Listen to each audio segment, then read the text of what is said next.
Welcome, everybody, to another episode of the Analyst Desk. It is I, Jacob Moore, the self-proclaimed sports analyst. And I am joined by Lane Dashing Dashko and the man who was not bit by a spider, but he was bit by a goat, Mr. Adam the Goat. Hello. How are we doing on this lovely Saturday, late afternoon, early evening? I slept most of the day, so I don't really know. Bruh. I did not function at all today. Well, and except for right now, I'm functioning right now. But that's the main thing. Yeah, that's true. Firing on all cylinders now at 5 o'clock at night. It's 5 o'clock somewhere. It's 5 o'clock right now, Jacob. So well, that would mean somewhere, would it not? Yeah, I guess. Yeah. How are you feeling, Mr. Dashko? We know you've been losing your voice a little bit, but it's been a minute. It's been a hot minute with trying to feel better. I've had laryngitis sickness for the last 5 days. I still don't fully have my voice back, so I don't know if I should be on here or not, but I am anyways. I miss the desk too much. I don't have to be on StreamYard or I get or sad. So I'm here on StreamYard. I'm here at the desk. I have to be. But the one thing that is cheering me up is the Toronto Blue Jays made a substantial signing today in the market, picking up Kazuma Okamoto for 4 years, $60 million. And as of 40 minutes ago, our Blue Jay insider Keegan Matheson said, "Don't worry, if you're a Blue Jay fan, they're not out of Bo Bichette and they're not out of Kyle Tucker yet. So they still might be getting both guys, including the Japanese superstar." Now, I got to say this personally. I personally think they should be out of Bo Bichette. That's my 2 cents on it. But Adam, how are you feeling about this big signing? I don't know. Guys, signing. Guys, I don't know. I don't know how am I supposed to feel? Like, I don't know anything about the guy. I know he gets stingers. You don't know. Well, Lane, that's in Japan, and Japan and the MLB are two completely different leagues. But we've seen a lot of the Japanese players come over and have great success. I'm not going to get too pumped because, I want to see how he plays, because if the expectations are too high and he underperforms, everybody's going to, I don't know, it's just going to be mad. I'm waiting until I see him play. That's all. Well, it's going to be exciting to go see a Blue Jays game next year, and you can still get tickets for $20 now, so you may want to hop on that train before they become 80. Yeah, I will say I do honestly think it's going to. I think the Jays will be an entertaining team this year, either way, right? They made it so close last year. I don't see this team all of a sudden being extremely boring. Well, there's going to be a lot more hype for sure. I would say there's a lot more pressure on this group now, though. 100%. Baker Mayfield just threw a pick, by the way, in the Panthers Bucks game. Threw it right to the Panthers player. But I was so bad. Correct me if I'm wrong, but winner gets the playoff spot out of that game today, correct? Yeah, well, they're Bucks are 7-9, Panthers are 8-8. They would, because if the Bucks win, they have the same record, but they both have won a game, so I don't know what the tiebreaker would be, because they both won a game against each other at the Bucks. Well, it would be though then if the Bucks win this one, they would win the tiebreaker then if they're coming into this one, right, with each a win against each other. Well, no, if the Bucks win, they each have a win against each other. They've only played once, I'm pretty sure. I could be wrong though, of course. But they would just be tied on wins against each other. So I don't know what the other tiebreaker would be. I don't know. If they would each have a win against each other. Because the Panthers beat the Bucks a week or two ago. No, 2 weeks ago, I think it was. But yeah, so I don't know what the tiebreaker would be after that. To my understanding, winner gets the playoff spot, from what I read. I don't know what the tiebreaker is, but from my understanding, so this is where we need Sam to jump in. He just tells us when we're wrong. But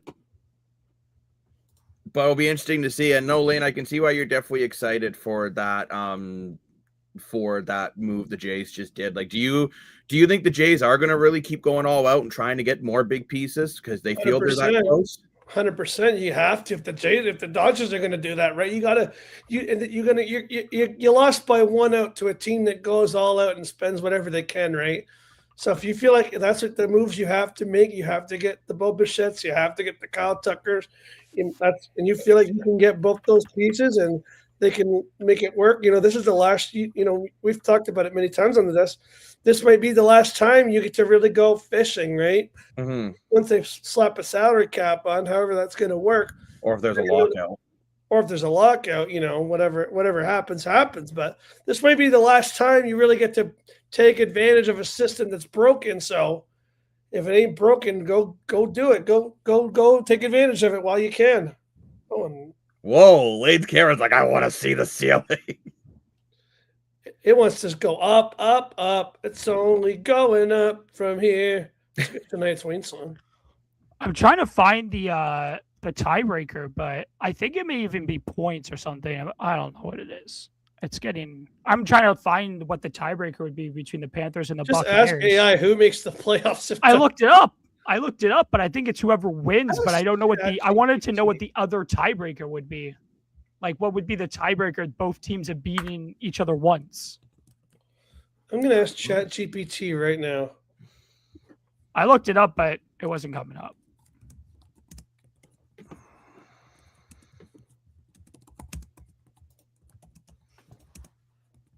Because I'm pretty sure they've only played. This is the second time they're playing. I don't think they played each other more than twice. More than this time. More than 2 times, I think.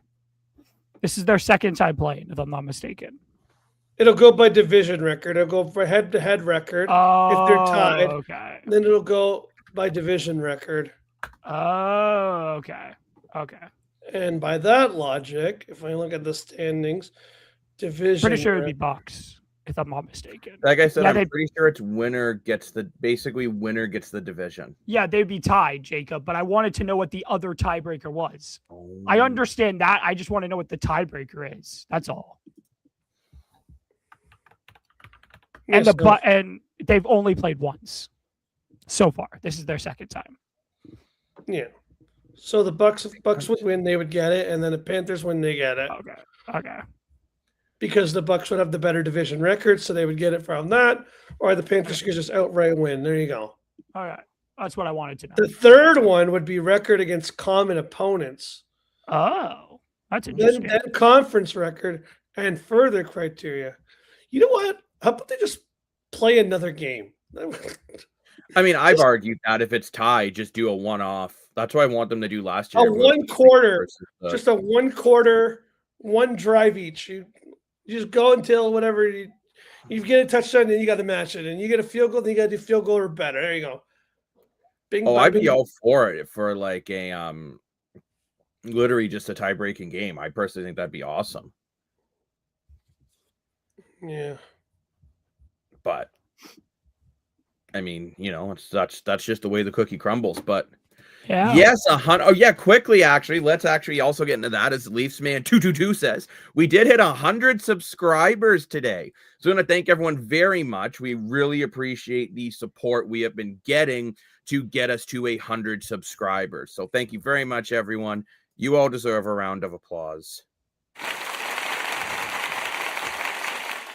Because 100 subscribers is a huge deal. That's a goal we've been pushing for, and we were able to do it.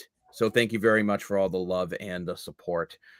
But let's get into what we came here to discuss today, and that is some Olympic rosters. And I'd like to start off with the USA roster. Oh, Adam, pay attention to watching your TV. I saw that come up. I was like, there was a game on. It's interesting. Sorry. I was getting bored. I was waiting until we talked about the Olympic rosters. I'll be fine. There you go. So Team USA is dropped. Let's start with Team USA first. Okay. It's a very interesting team, I would say the least. There's some interesting picks that it's not that I don't understand them. It's that there's better players they could have taken. Like JT Miller hasn't been great this year.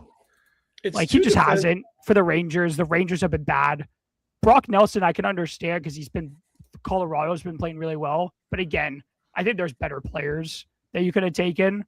Maybe not of the skill set of Brock Nelson, I guess, if that's what they're going for.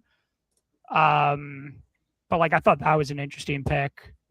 Everybody else I agree with mostly, but they left off Jason Robertson, which still blows my mind. Jason Robertson, Cole He's so Caulfield, and Lane Hudson, Yeah. and Matthew Well- Nyes are the 4 notables that are left. Well, like off. Lane Hudson, I say it again because I've said it like constantly. It's felt like for me. Mhm. I think Lane Hudson's actually better than Brock. Like I took Brock Faber over Lane Hudson, but again, I thought it wasn't really.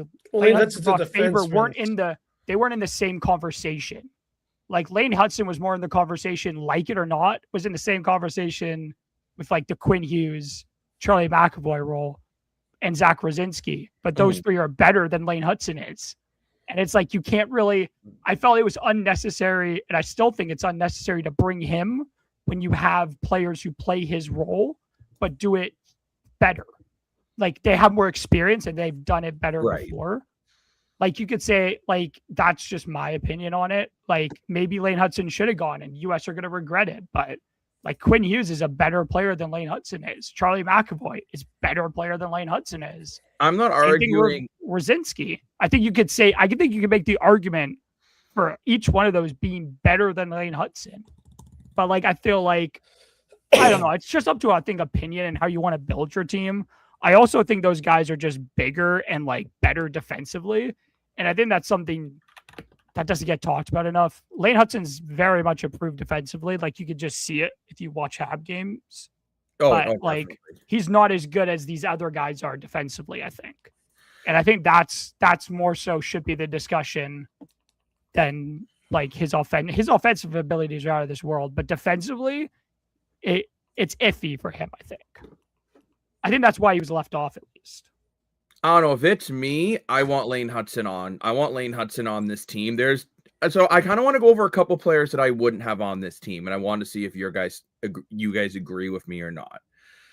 I know, Adam, you've already said JT Miller, but JT Miller and Vincent Trocheck are 2 guys that I would not have on this team. Same. And as much as I love them, I wouldn't have brought Brock Nelson. I love Brock Nelson. He's one of my boys, but I wouldn't have brought him. And I thought you were going to get mad. Jason Robertson, Cole Caulfield, and Matthew Nyes. But again, I say, Jacob, they were brought like I don't like JT Miller going, but I don't like him going not because of the role he's probably going to play, but because he's just been bad. He's had a terrible year. He's been awful. But like Brock Nelson is there for a reason, of course. I disagree with him being there. But like I love Matty Nyes. I really do. But he was in tough to make this Olympic roster. He was always going to be in tough to make it, despite him playing there 4 years ago. He played in 2022 for the Olympics.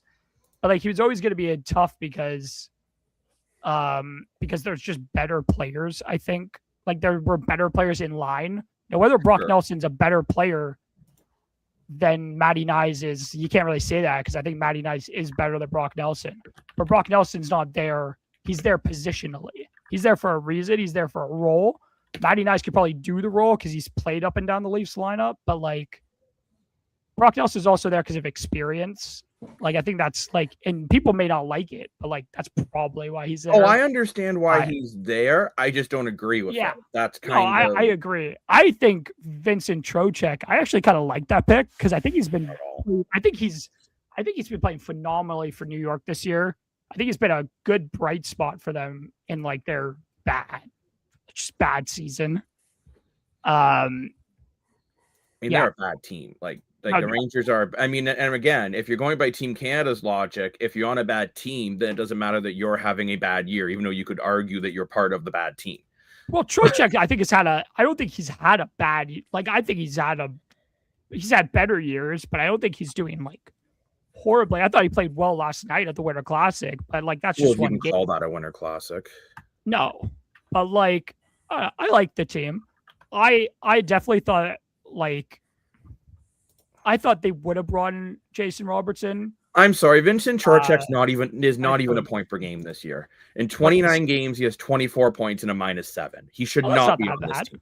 That's not that good. That's not that bad though. I thought it was gonna be worse. When you say he's not even a point per game, I thought his stats were gonna be much worse than like neither's Brock Nelson, funny enough. Like Brock Nelson, 16 goals, 14 assists, 30 points. But I agree with you. He's not there for his offense. Brock Nelson plays a role, and I know It's just they say that this U.S. team went on, they want to be big, and Matthew Nyes is huge. Yeah.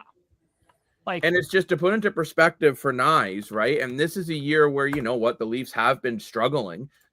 And Matthew Nyes has been one of the bright spots on this team. He's got 36 points in 37 games, 11 goals, 25 assists. He's 6'3", 232 pounds. He's a big dude versus Vincent Voracek is only 5'11", 187. He's a small guy. Brock Nelson, 6'4", 205. I just feel with Vincent Voracek and JT Miller, there are better players available than these guys. And Jason Robertson is your best scorer available.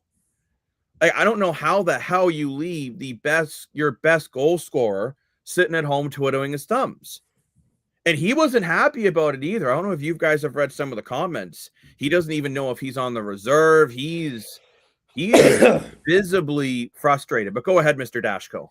There's one thing now. I get why they have him here. I understand why he's here. But there's one name on here that I'm surprised no one's actually upset that he's actually named for the team. And to me, that's Matthew Tkachuk. And I'll say why. It's not because I don't think he's a good enough player to be on there. I do think so. Guys didn't even played a game this year.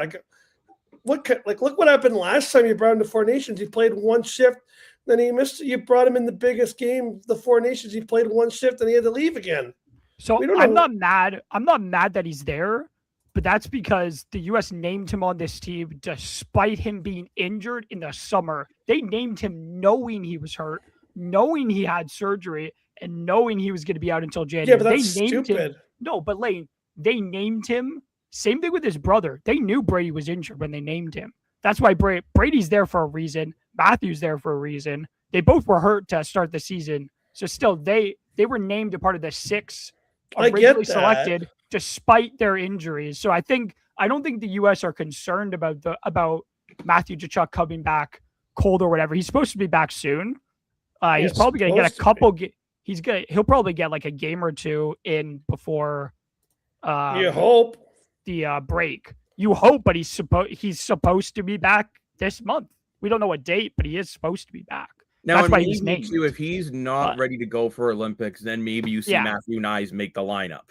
Yeah, because I would say I think Matthew Nyes and Tkachuk are a similar archetype. I'm not saying they're the same player, but they're both pesty. They're both big, physical, great hands down low.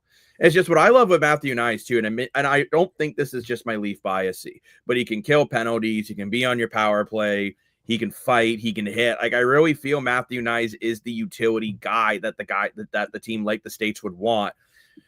And when they said they were going big, I thought for sure Matthew Nyes was on this roster when they said they were going big. And I heard Jason Robertson and Cole Caulfield didn't make it, which I would have brought both of those guys as well.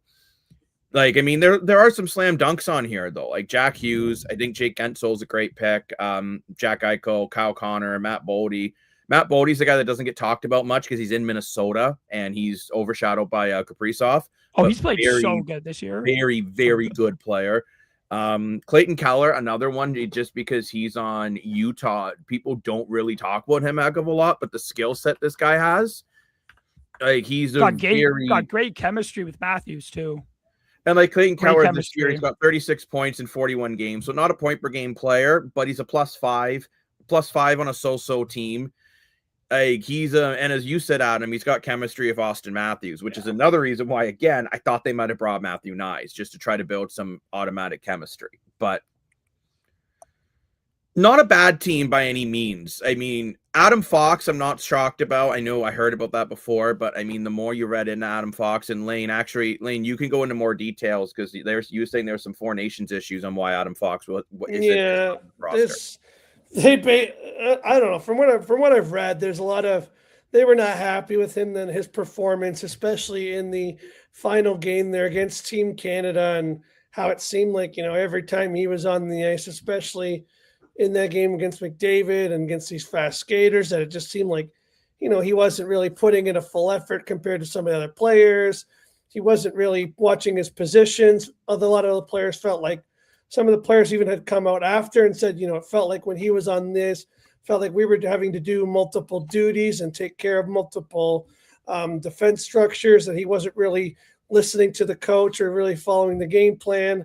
Now he says he was. He says, of course, Adam Fox defends himself and says, I'm doing the best I can out there. I'm always trying. I'm always giving it my best. Whether I had a bad game or two, it shouldn't offend my career. But apparently, America, who a lot of the people, like Adam said, a lot of these people have picked. This are the same people that have picked the Four Nations team are picking this team, just like how Canada kind of picked their team. And at the end of the day, they just kind of felt like Adam Fox, and apparently he's on a very long list to ever come back to a national team for Team America, because they felt like he has sort of lost an edge or has kind of been cooked in some certain sort of Olympic rosters. But hopefully, he felt really betrayed and felt really hurt by that statement, even though because according to his coach has a lot of say. So I wonder if he's going to ask for a trade out of the New York Rangers, because he seems very confused why they're telling him that, even though his coach has a big say for Team USA. There's a good reason why he's not on this team, and it might be because of the drama there. It might be, but it's also because he hasn't been good since he won the Norris. His Norris Trophy season, him and Quinn Hughes and Cale Makar were 1, 2, 3 in NHL defensemen. But Adam, they were the three best. But let me continue my point. No, sorry. I just had a question for you before. I had a question so you can maybe add on to your point. Okay. Do you not think it's really weird that so he has a bad Four Nations, right? He has a bad. Yeah. He wasn't bad. He wasn't great last year, but he was okay. He has a bad Four Nations. Now the Rangers are still bad, and him and his coach have to be on the same team together. And there's obviously some sort of connection issue between Adam Fox and the coach, whether this is stemming from before, or this has just been steaming for the last years, why the Rangers aren't even that good, because maybe Adam Fox and this coach are butting heads in between the scenes here with this whole Olympic jargon stuff. You know what I mean? It's kind of weird, right? But I mean, you guys are talking Adam Fox is having a terrible year, and he's not. He's got 4 goals, 24 assists, 28 points. Well, no, can I continue my point, Jacob? Absolutely. I don't mean you guys. I mean the hockey world is talking like he's having a terrible year, and he's not. But go ahead, Adam. So Adam Fox, well, he's had actually a couple great years after he won his 74, 72, 73 points. Of course, he's had great years, but he's played 82 games once. His career high after that is 78. He had 61 last year and 28 this year. And I think it's just those totals, of course, interesting. He's actually improved, but he's also gone down a little bit since. But his last 2 playoff runs, he was 21-22, which is the year he won the Norris, if I'm not mistaken. He had 23 points. He had 8 assists the next year, 8 assists in 23-24. So he wasn't exactly horrible, but he wasn't exactly great for the Rangers in any of those playoff runs. He didn't have the impact I think the Rangers expected him to have. I don't think he's ever really to blame, but I don't think he's caught the form, nor has he taken it to the next level. I think the Rangers had expected him to do it. Now, I don't know if there's beef with him and Sullivan, because this is Sullivan's first year as coach. So I don't know what's going on there. Sullivan wasn't the coach last year. He just got into the job, of course. So I don't know if there's miscommunication there, what's going on. But clearly, I don't think Adam Fox has any, I know he can complain. He has every right to complain about it. But I think he'll even admit he hasn't been up to his own standards. I think Seth Jones has just been better this year. I thought he was better when he joined the Panthers last year. I think there have been players that have played better more recently than Adam Fox has. Now, Adam Fox is not having a bad season in any sense, and that's not a reason he's not there. I think it's because he's having a good year, but he's not impacting winning the same way I think he has in the past. And Jacob, I think that's a fair thing to say. I think it's fair to say that he hasn't impacted winning the way I think the Rangers and I think honestly, U.S. hockey had wanted the him Rangers. to. This more if you want to really get in the Rangers, this more goes all the way back to the way they handled the Jacob Trouba situation. Yeah. I personally think this Rangers franchise is a dumpster fire and it needs to blow up. And I think Adam Fox will be one of those players who will go somewhere else and Rangers fans will be kicking themselves in the butt, because I do think he's a talented player. But I'm more surprised about guys like Cole Caulfield and Jason Robertson who aren't on this lineup. Those are more especially Cole Caulfield. Because I thought Cole Caulfield was killing it this year. I'm not surprised. I could give you why I'm not surprised, but he's a great player. I've told my friend Adam this so many times. I think Cole Caulfield's an amazing player, but he's not there because, like, I could go through the list. Like, Matt Boldy, you could say, is better than him. I think Kyle Connor, who is a premier 40-plus goal scorer most years, amazing player, was probably going to get it over him. Jake Gensel, same. He's been an amazing player every year of his career. Clayton Keller's amazing. Maybe Clayton Keller, Cole Caulfield, same level. I'm more egreged by Jason Robertson not being there than Cole Caulfield, to be honest. I'm so surprised Jason Robertson's not there. Cole Caulfield was a player I didn't think was going to make the team anyways. Honestly, when they were talking about the way they want to build this team, I expected them to bring skill, though, which they did do. And they did bring some smaller players. Like, I just wasn't expecting... I was expecting Jason Robertson to maybe still inch his way in because of how good he's played this year. But, like, Cole Caulfield, yeah, he's had an amazing year. I'm not going to argue he hasn't had an amazing year. On pace for 40 goals. Yeah, I'm not arguing that point, Jacob. I think he's had an amazing year. I'm not going to argue that. I thought when it came down to it, Robertson would get in over Caulfield. If that's an unfair statement to make, that's fair enough because he's had a phenomenal year and he's been one of the best American players in the NHL this year. But I think when you look back, I think America's leaving a lot of scoring at home. They are. And I don't think it's as bad as what they did in 2016 with the World Cup of Hockey, where they I think it's up there. They made, well, I'm just saying, like, I don't think it's as bad because that U.S. roster in 2016 was horrendous. Like, they made a lot of poor choices in 2016. But, like, Cole Caulfield not being there, I don't want to say they'll miss. Like, I don't think they'll miss him necessarily because they have so much scoring on their team. I could, of course, be wrong, and I'm fine with that. But I don't think this one is as bad as Jason Robertson. Whether that comes and bites me in the butt, it will be wait to see. But I do think Cole Caulfield's I love Cole Caulfield. I hate that he's a have, but I do love Cole Caulfield because I think he's as a Leaf fan, it's tough watching Cole Caulfield rip it up. Phenomenal player. Phenomenal. I love Cole Caulfield. But looking at Jason Robertson too, though, this is another guy that this is a crazy season he's having. He is arguably the best American goal scorer. Like, it's not Austin Matthews this year; it's Jason Robertson. Well, Matthews has. I'm going to see. I'm not going to argue that Robertson's better than Matthews this year. I'm not going to argue that point. But by Matthews goal scoring, numbers don't lie.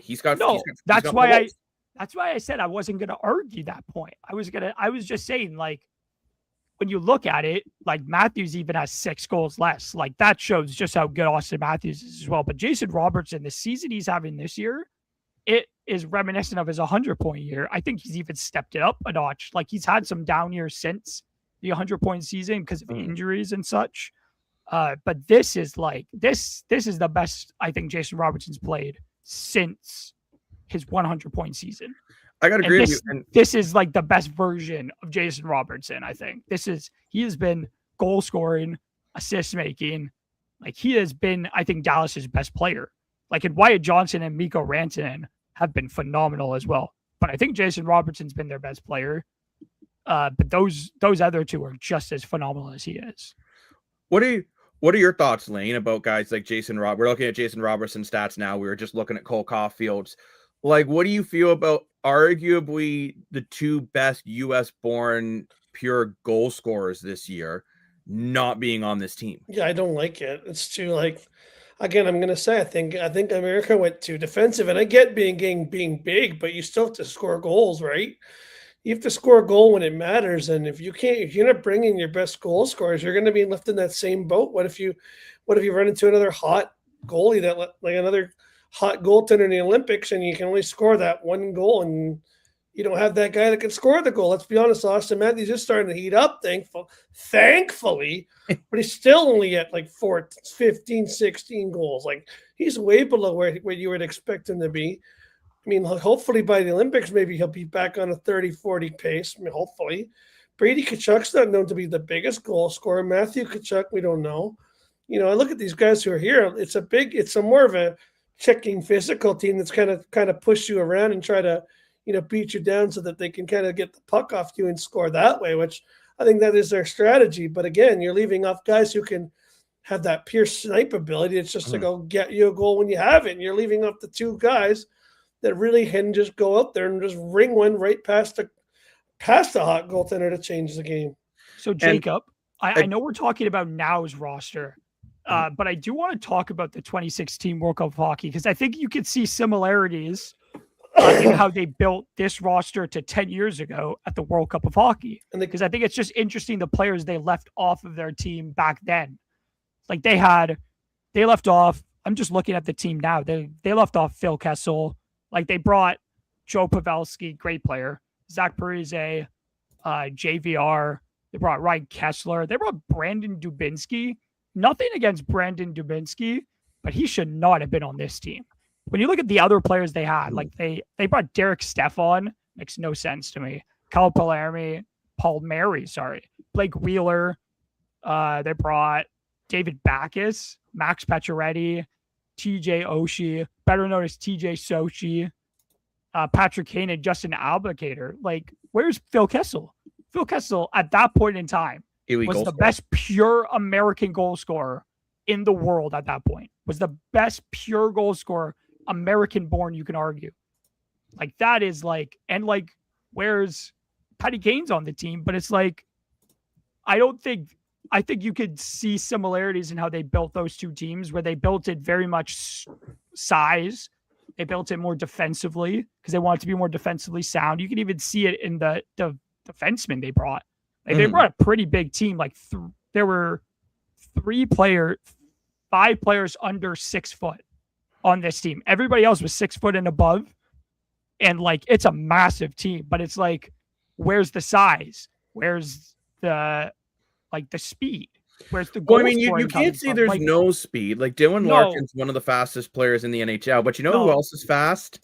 He must have drove like he was Dominic Toretto, because Mr. More for Your Money is with us. Oh, nice you. But breaking news, he turned on his microphone.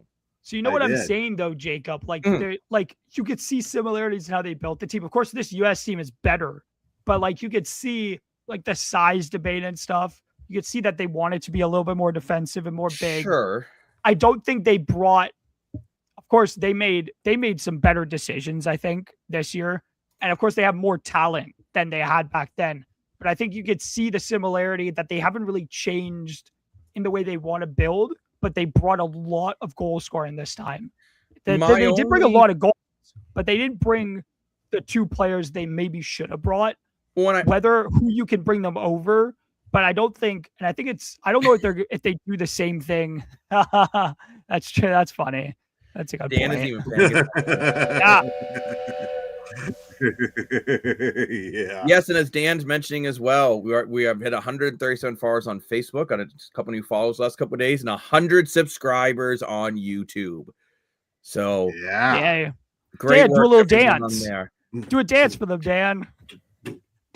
But I will say, I still feel though, when you're talking about big, physical, F-rounded, find out kind of players, leaving Matthew Nyes off is where I really scratch my head over guys like Vincent Jorchek and JT Miller. Yeah.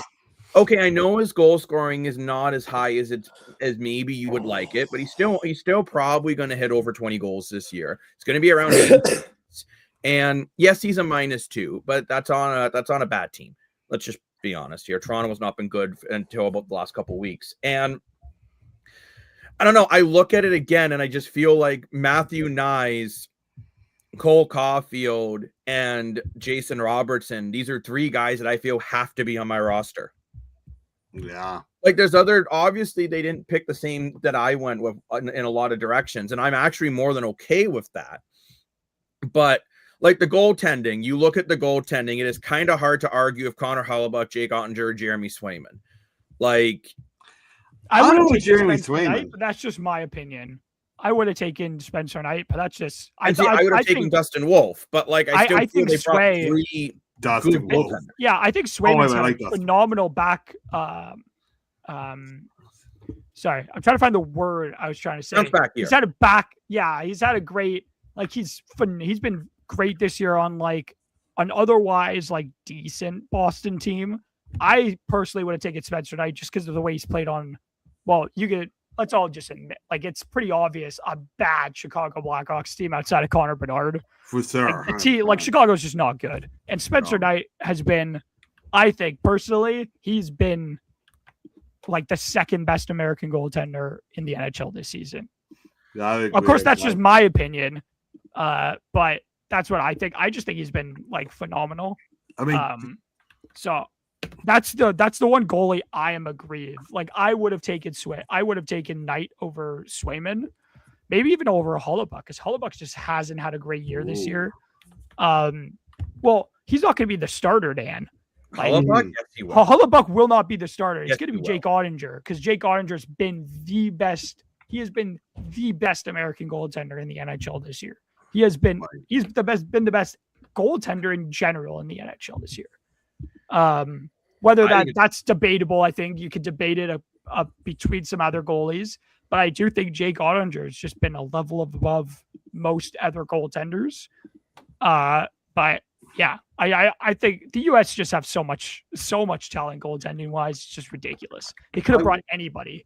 To be honest, I will say Jeremy Swayman's played a lot better this year than last year. Yeah, I mean, his numbers are, reasonable this year. You gotta give him credit for that. And I get he's been here before representing the country. So, like, kind of like a Jordan Binnington wild card, because Connor Hellebuyck, he doesn't step up on the big games, unfortunately, and he is suffering this year comparing to last year, right?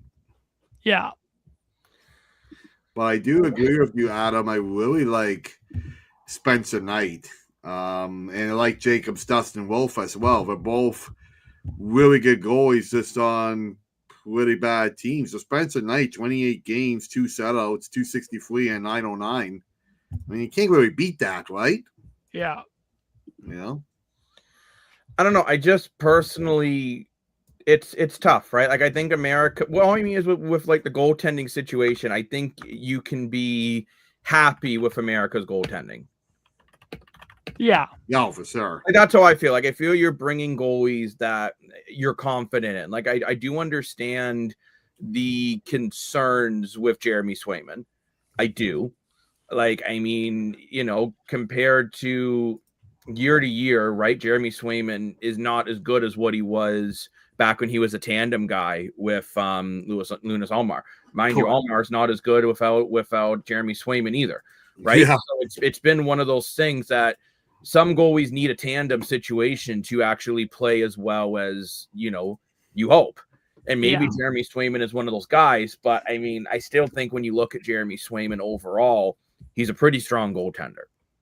Oh no, yeah, he's phenomenal. I'm glad that he's back to a little bit more form. But like, I want to go to the defense here. I think the defense is very interesting. I actually agree with a lot of these picks. I'm pretty sure I took Seth Jones when I selected my team. I don't remember. I'm pretty sure I took Brock Faber too. It's crazy that he's there. I didn't actually think he was going to make it. But like Noah Hannafin, I'm pretty sure I took. I didn't take Jakob Slavin. But I took basically everybody else but Slavin. I'm actually perfectly fine with Slavin being here. I think Slavin and Hannafin might actually even play together, which I love. I would love that pairing. That would be cool. Phenomenal. Yeah. I don't remember who I took over Slavin though, or who I had the rest of. Like, I don't know who the other guy was I had on my defense. But like I think this team can check that for you, Adam.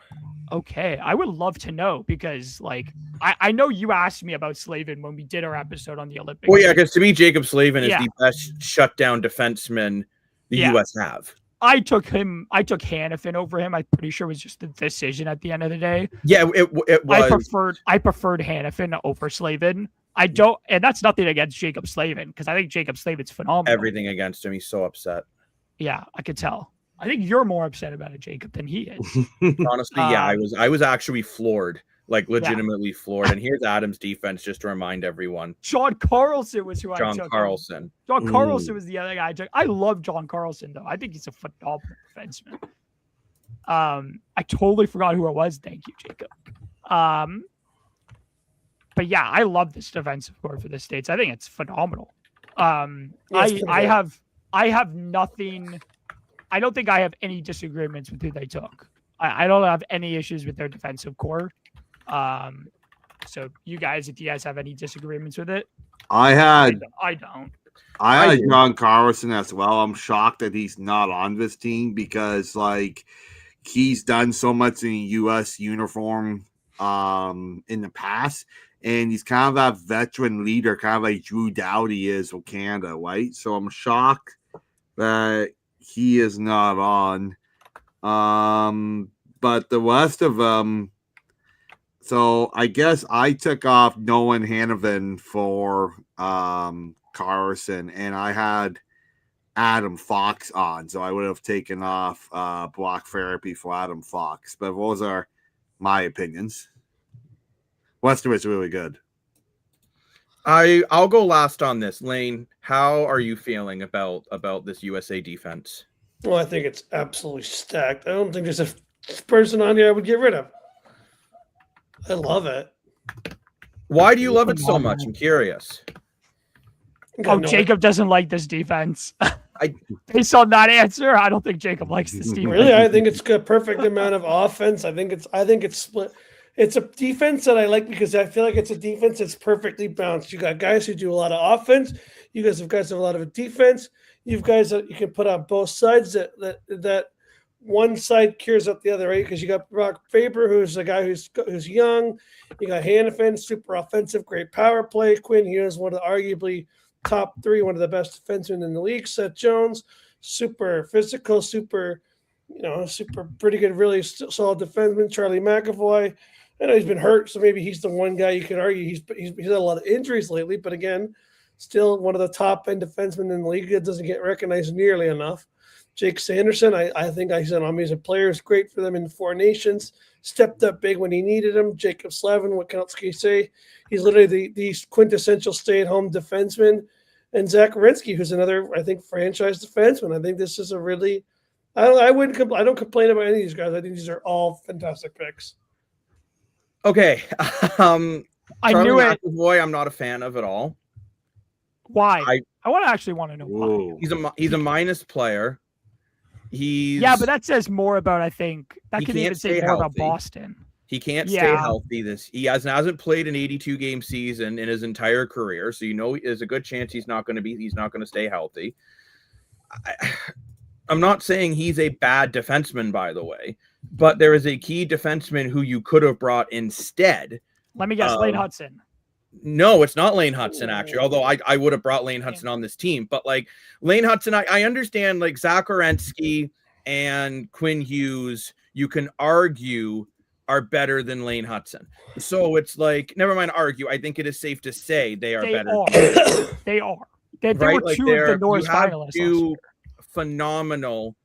And I mean, even Seth Jones is another defenseman who can run your power play. Jake Sanderson's another one I'm a little 50-50 on personally, but you're leaving off the best defensive defenseman in the NHL you have to offer off your roster. And that's Jake McCabe. Point. He has the best plus-minus rating out of any U.S.-born defenseman this season. He's physical. He's mean. To say that you would rather have Charlie McAvoy, Mr. Can't Stay Healthy, over Jake McCabe, and you can say Charlie McAvoy is not on a great team, so that's why his plus-minus isn't very good. Jake McCabe's been on a team that have ran 4 different goaltenders this season, and he has still managed to have a plus 24. On a team that has been so inconsistent, Jake McCabe is Mr. Consistent. By the way, Boston is tied with Toronto in points. And yet Jake McCabe is doing so much better than Charlie McAvoy. And maybe this is my Leaf biasy showing, but I don't see how Jake McCabe does not make this roster. I'm absolutely shocked. This isn't the guy that I'm not seeing more people go on about. And I think the only reason you don't go on about it is because no one talks about him because he's in Toronto and everyone just wants to talk about how Morgan Riley's washed and Austin Matthews is injured.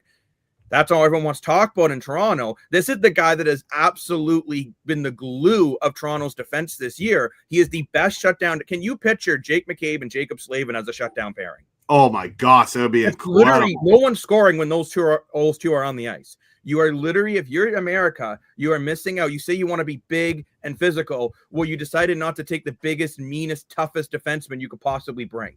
It just doesn't make a lick of sense to me. And I'm shocked that none of you guys are talking about Jake McCabe not being on this roster. Look, I'm not mad about it. I'm not mad about it. I didn't take him. I'm not mad about it because I do think, like, I love Jake McCabe. And Jacob, I'm going to accuse you of a little bit of Leaf bias here because I think Jake McCabe's a phenomenal defenseman. I love Jake McCabe. Don't get me wrong. I love him so much. He's one of my favorite players on this team. But I don't think he fits on how they want to play, though. I think, like, I know, Jay, you're gonna say, "Oh, they want to be mean and physical and stuff," but a lot of these guys can hit. Like, I don't think Jake McCabe is somebody they're gonna really like. I don't even think he probably wasn't even close to making this team, to be honest. And that's a miss. But I think it's more because, I think it's because Hannafin and Slavin are there. I think those two are phenomenal. I don't think you needed Jake McCabe necessarily. When I look at this D, I don't think anybody's missing. I don't think there's a player that I would take off this team and therefore replace. Like, if like McAvoy gets injured, he's going to have to be replaced. But I don't think McCabe would even get in there because I think it'd be somebody else.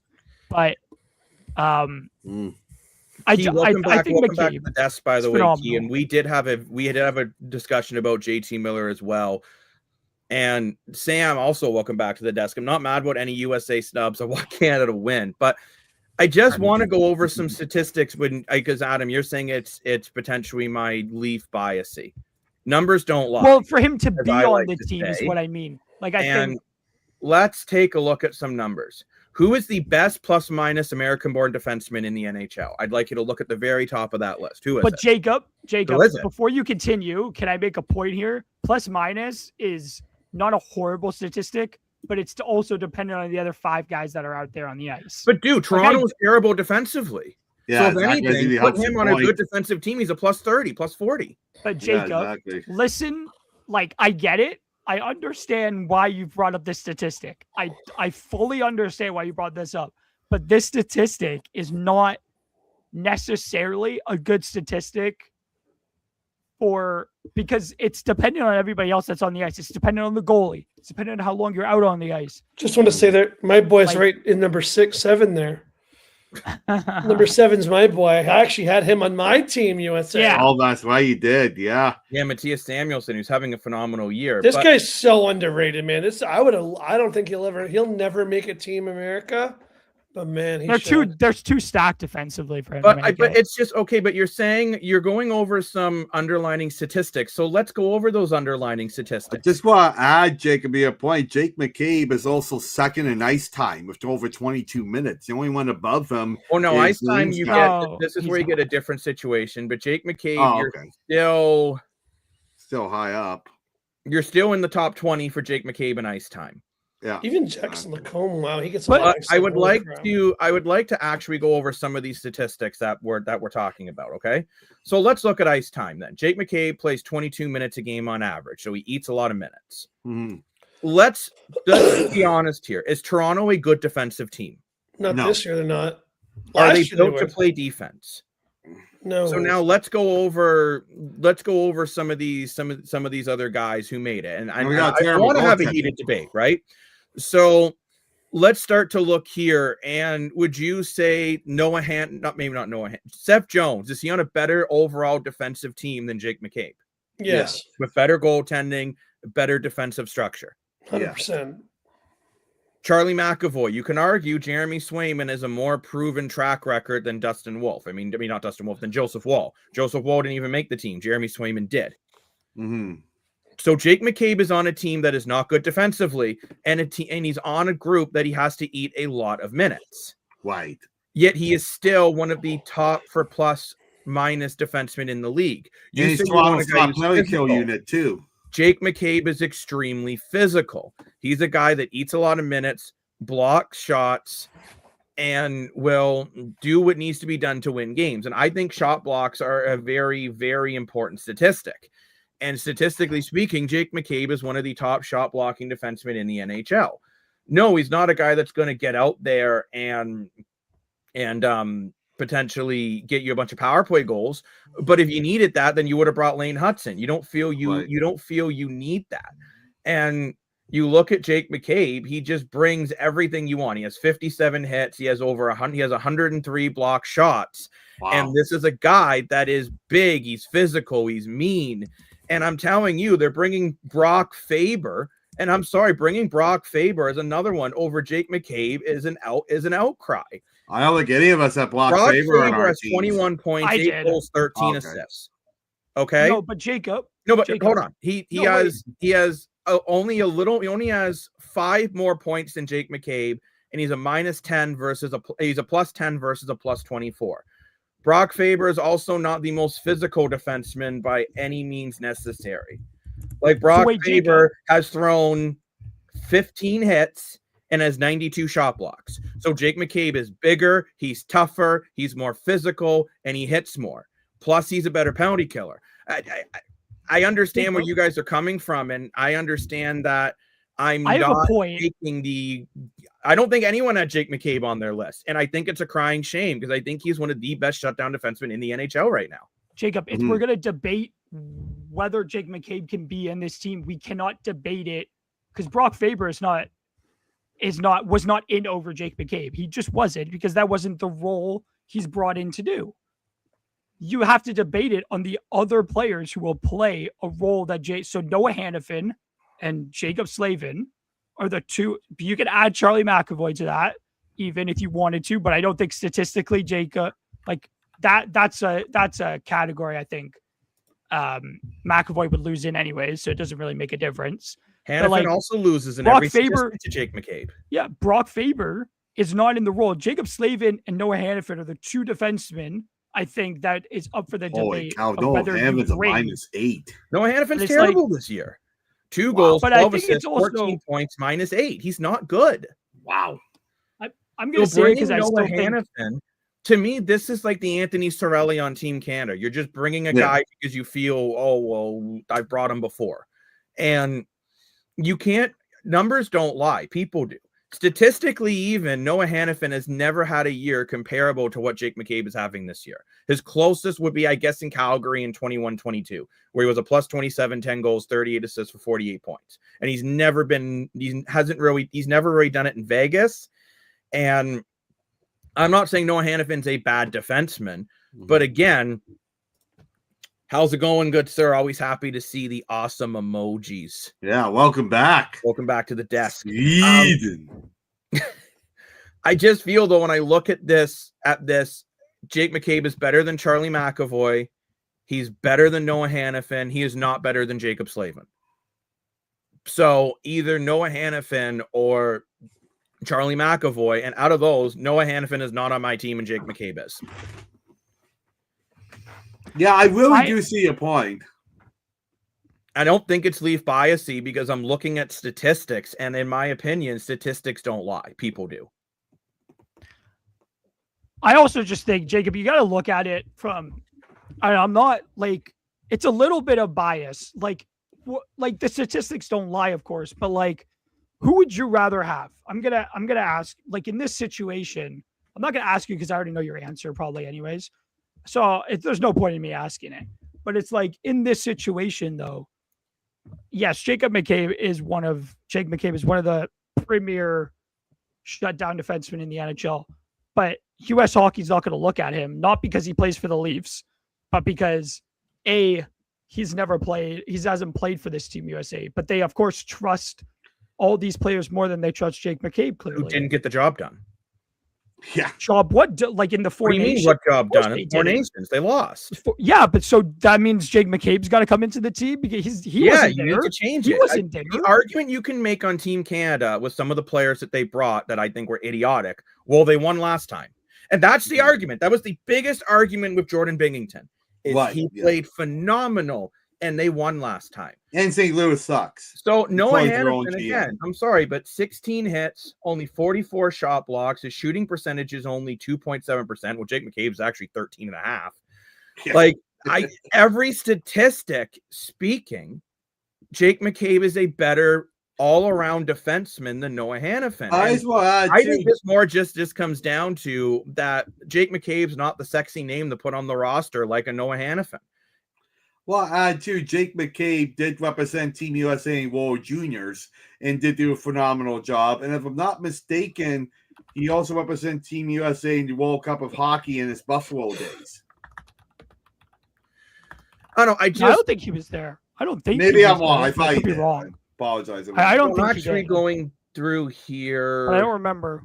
I was looking at the team earlier, but I don't think he was there. But I could Jake be wrong. McCabe played for the Men's World Championship in 2016. Yeah. U18s 2011. Not the World Cup of Hockey. Juniors That's a different 2013. Well, so I meant Men's World Championship 2014 and Men's World Championship 2016. So he has represented Canada in the past. You mean America? Yes. America in the past. Gosh, if he was Canadian, I would absolutely love to have this stud on my team. Wait, no, Jacob.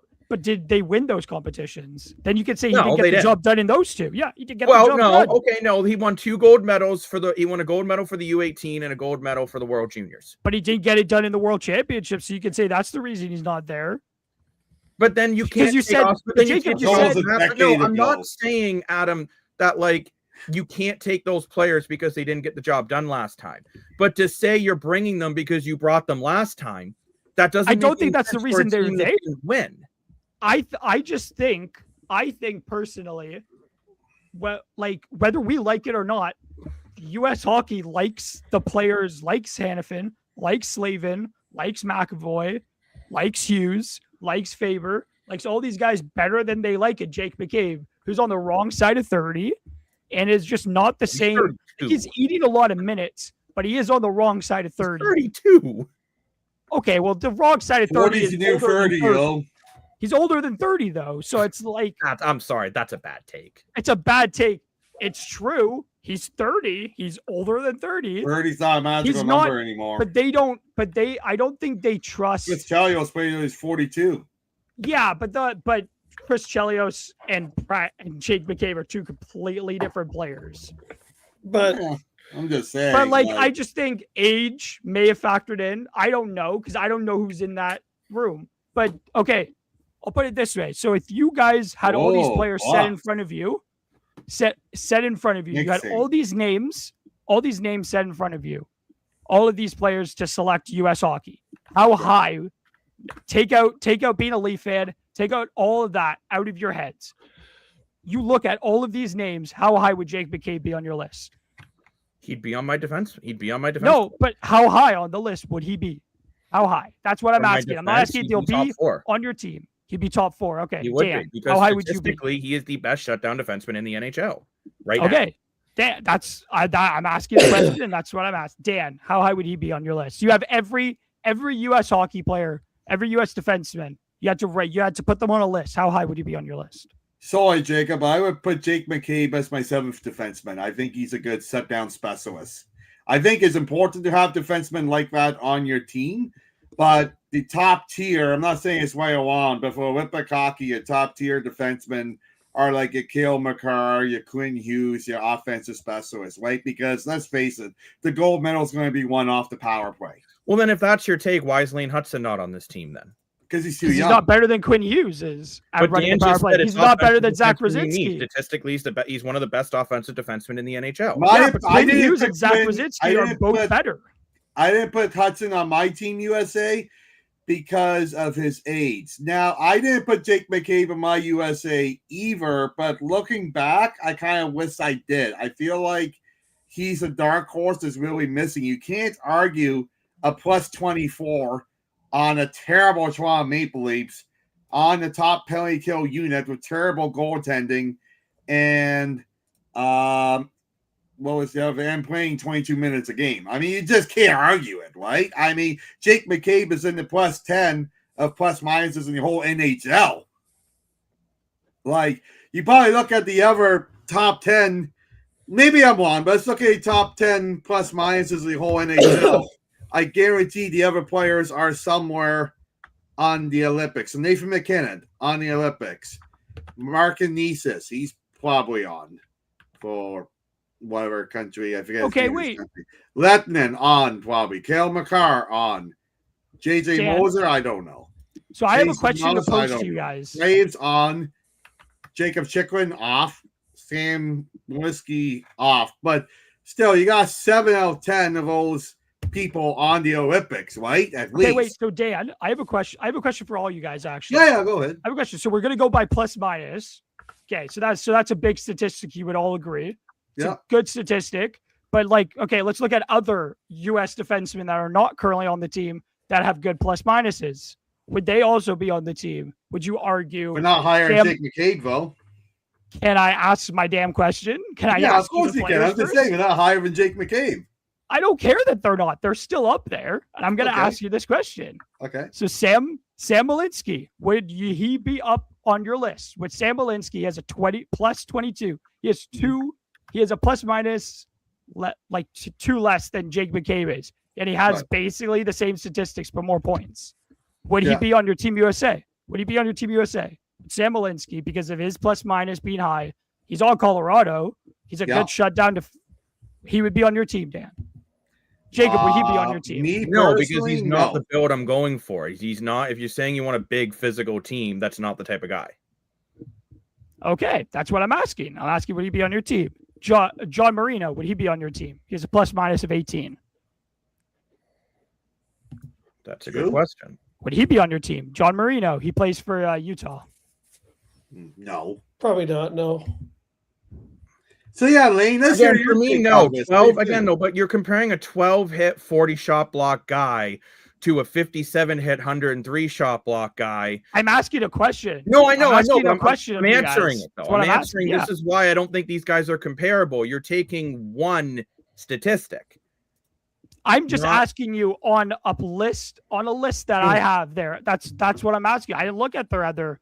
I'm just asking you guys. That's all I'm doing. No, it's a fair question, but it's not just the plus minus. You got to look at the block shots, the hits, the time played, the penalty kill times. You know? But Hannafin, Linda, like a lot of the defensemen who are on this team they may not block as many shots as Jake McCabe does, but they block shots. They throw hits. They play on the power play or they play on the penalty kill. They all do the same kind of role. Yes, he has a high plus minus, but that doesn't mean he deserves to be on Team USA. Because why do I need Charlie McAvoy and Noah Hannafin to play on the power play when I already have Zach Werenski and Quinn Hughes? Jacob, can I finish my point? I said they play on the power play or they play on the penalty kill. I didn't say Hannafin played on power play and penalty kill. Power play and penalty. They play either one. That's what I meant to say. Mm-hmm. Yeah, it doesn't they play on either one of them. They all play very similar roles. Jake McCabe having an awesome plus minus. That's awesome for the Leafs, but that doesn't mean his game, like how he plays with Toronto, love it or hate it, that doesn't mean it will translate to how he plays next to somebody he's never played for before in his career. Doesn't play with on the regular and is only going to be playing 7 games with. Now that's an unfair. Love it or hate it. Maybe that's not exactly that's maybe not a great thing to use as a comparison, but it's a way of fact. These guys have all at some point maybe played with each other on Team USA or played with each other in their careers. They know each other well. It sucks, but these types of things are all things that they look at. They don't just look at statistic wise. It's true. And these guys, clearly all the coaching staff preferred to have these guys over somebody like Jake McCabe. Whether you love it or you hate it, there's a reason McCabe's not on this team. Whether it's any of the reasons I've said, but he's not there for a reason. He clearly just wasn't the type of player they wanted, even though they said they wanted to go for heavy hitting and they wanted bigger guys. Well, that's what I don't understand. It doesn't make sense when you're looking at what they wanted to build, but I don't think Jake McCabe was ever in that conversation. Well, I think it is comment here, and it's not fair. But on the overall grade, which we will give this roster a grade. I'm actually surprised we've argued this long about Jake McCabe, but I love it. I wouldn't bring McCabe, but the conversation is exposing USA. We want this in our players. Just be honest and just say we took our guys. You can say the same thing about Canada's roster too, right? There's a lot of really players left off the board. Mm-hmm. Well, another name, when I was coming back from the washroom, so I had to leave for a minute. Another name, I'm surprised that, again, I'm going to say it, even though you guys laughed at me, but yeah, he's got 26 points in 21 games. I don't know how he wasn't on Team Canada. Darren Radish. Why isn't he on Team Canada? Great point. Why is Travis Sanheim, a guy who has 5 points this year, on He Team should not be Canada, on Team Canada. compared to a guy like Darren Radish who has third? We all know why he's not on this team, though. At least Why? I know why he's not on this team. Well, you think Why? he You would can be argue. a I John said Cooper this in the boy. video. I said this when you brought him up, Lane. When his name came up on your list, I gave you exactly why I thought he's not on this team, and it's because you could argue the reason his stats are very good this year. And yes, he's known for being very good defensively, but so is a bunch of the other Canada guys that Canada brought. But Darren Radish's role has increased with Tampa Bay this year because of injuries, you would say. Would you agree with that, Lane? His role is okay, increased. fair, but you can also play someone who's Lane, hot. I asked you a question. His role, was it increased because of injuries this year with Tampa Bay? Yes or no? Yes. Yeah. Yes. Okay. Thank you. So his role has been increased. That's why his statistics are better because he's playing more minutes. He's getting more opportunities. That So he's always getting work, more though. time to show. But that doesn't mean his game, again, I'm going to say it because it's true. It's a conversation that they would have. Will his game translate well when they head to Olympic hockey, when they head to the ice, however big the ice is? Will his game translate just as well that he plays in Tampa to Team Canada? His coach, mind you, his coach is the head coach of Canada. John Cooper had a front seat to throw Darren Radish in there and have a big say on Darren Radish being on that team. John Cooper doesn't seem like he pushed too hard for Darren Radish to be on his team. Whether you like it or not, that is something that because he clearly had big say getting Anthony Cirelli on this team. He could have pushed Darren Radish. Maybe he only got one guy a pick. Right? Well, no, he got 3 of his guys. Manager, I'll say, hey, coach, I'll give you 1 or 2 guys a pick, and that's it. You only have Braden Hagel. You only have Anthony Cirelli. And Brayden Point. Thank you, Brayden Point. You only got 3 guys, right? So, hey, that's your 3 guys you're capped. He could have argued for Darren Radish over Anthony Cirelli. This is another argument too, Brandon, we all had, and I think we are all in a relative agreement that if Jacob Chychrun would have been a better decision over Harley. 100%. But now when we're having these arguments, I'd like to say, I don't like Key. I think your grade on Team USA is a little too low. I don't think it's a C+ team. I think this is a good team. I think considering the guys that they left off, this is a phenomenal team. It's a very good I'll go ahead and say the players they left off. It's still a great. I'm not saying their defense is bad. Like I think that's where maybe people are misunderstanding when I'm comparing like Jake McCabe to Charlie McAvoy, because I think they're very comparable defensemen. I'm not saying Charlie McAvoy is bad. I just think Jake McCabe is better. Charlie McAvoy is better offensively, in my opinion. Jake McCabe is better defensively, in my opinion. He's really not better offensively anymore. Okay, true. But like, again, in my opinion, stats don't really lie. And it's not like Jake McCabe's like the Radish situation where his minutes are just inflated this year. He's playing half a minute more than last year on average. Like, it's not really a huge difference there. Although, Lane, I can legitimately see your point on bringing Radish to Team I like Canada. Radish. I wouldn't personally. But I do see your point. Because again, like, okay, Adam's saying, yeah, his minutes are obviously juiced and he's playing more. That doesn't always mean you're gonna play good.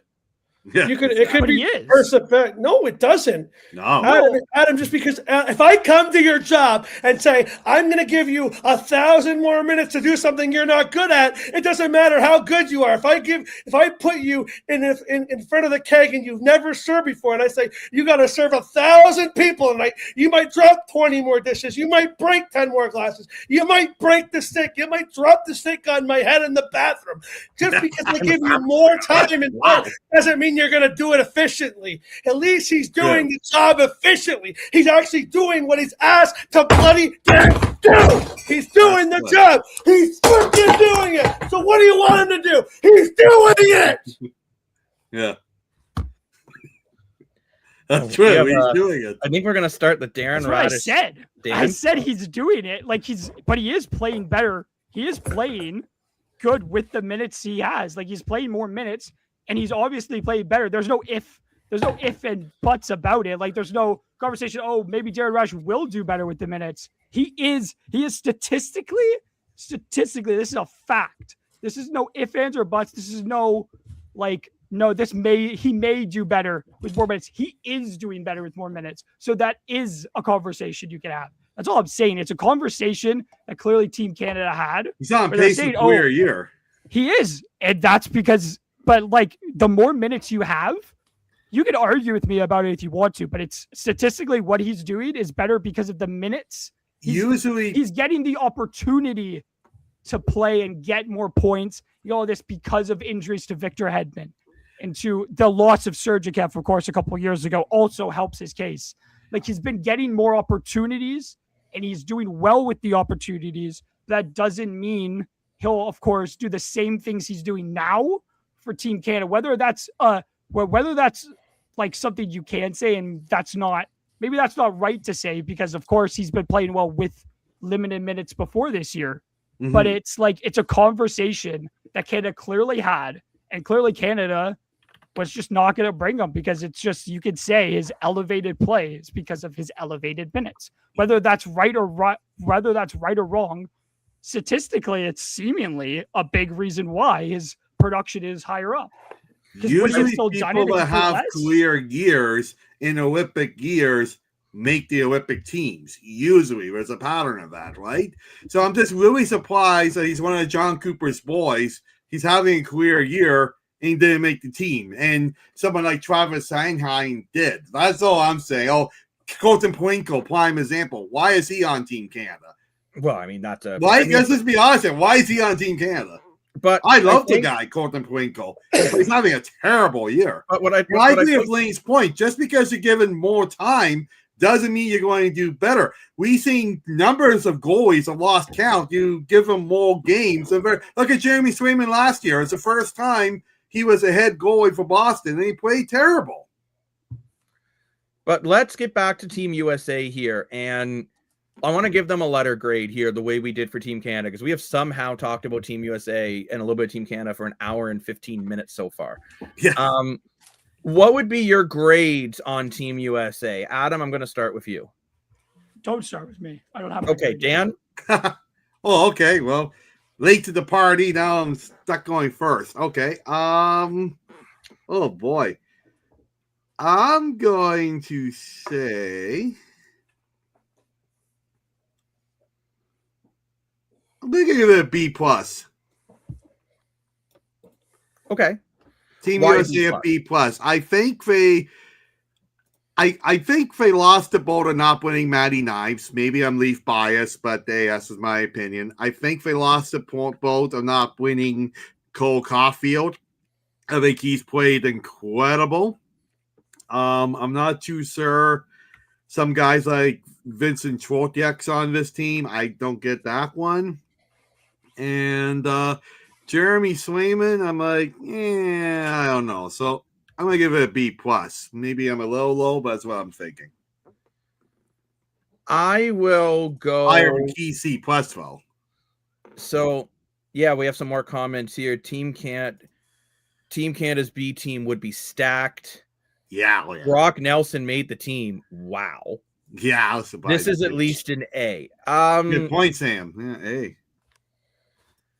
Key, so you are so sure about Miller, Dan?